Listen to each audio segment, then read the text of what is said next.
Anak ini menemukan sebuah batu biru yang bersinar aneh saat berburu di hutan. Dia tidak tahu betapa berharganya batu tersebut, dan secara tidak sengaja dia sedang mencari daging segar sebagai gantinya. Pemilik toko sangat tertarik dengan batu biru itu. Namun, ketika anak itu memberitahunya bahwa batu tersebut ditemukan di hutan pegunungan yang jauh, wajahnya menjadi sangat pucat. Pemilik toko itu langsung mengembalikan batu itu kepada anak tersebut dan memberi peringatan bahwa hutan pegunungan tersebut berada di bawah kekuasaan raja. Dia menyuruh anak itu mengembalikan batu tersebut atau seluruh desa akan terjerat masalah. Setelah mengatakan itu, pemilik toko mengusir anak tersebut dari tokonya. Begitu keluar, anak itu melihat bahwa para tentara sedang menyelidiki tentang batu biru tersebut. Anak itu segera menyadari bahwa batu biru itu sangat berharga. Untuk menghindari pencarian tentara, dia memutuskan untuk tinggal bersama pamannya di desa. Setelah sampai di rumah, anak itu segera mengeluarkan batu biru dan memeriksanya dengan hati-hati. Namun saat dia menepuk batu itu, dia merasa bahwa batu itu berongga yang membuatnya sedikit terkejut. Tapi dia tidak sempat berpikir lebih dalam tentang hal itu. Saat itu, pamannya memanggilnya untuk bekerja di ladang. Saat anak itu kembali pada malam hari untuk beristirahat, dia melihat bahwa batu biru yang ada di sampingnya bergerak dengan sendirinya. Anak itu terkejut melihatnya. Seperti ada sesuatu yang akan keluar dari batu tersebut, dan tiba-tiba batu itu pecah, mengeluarkan seekor anak naga biru.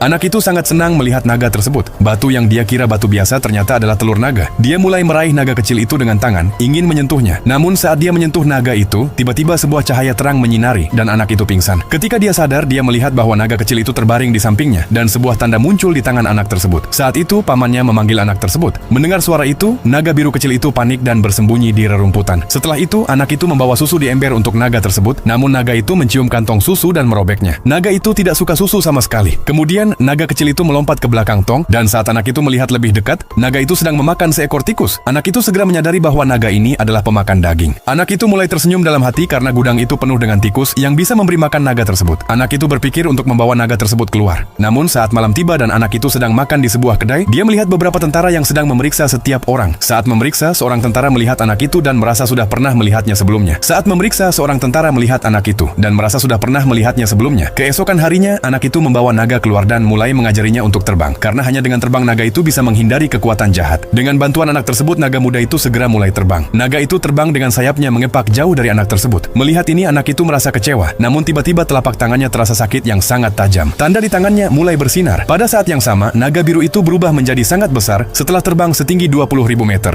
Dengan guncangan petir dan suara guruh yang menggelegar. Ketika naga itu kembali kepada anak tersebut, anak itu terkejut melihat naga yang begitu besar. Dia terkejut bagaimana naga itu bisa tumbuh sebesar itu dalam waktu singkat. Dan ketika naga yang sangat besar itu mulai berbicara dalam bahasa manusia, anak itu benar-benar terkejut.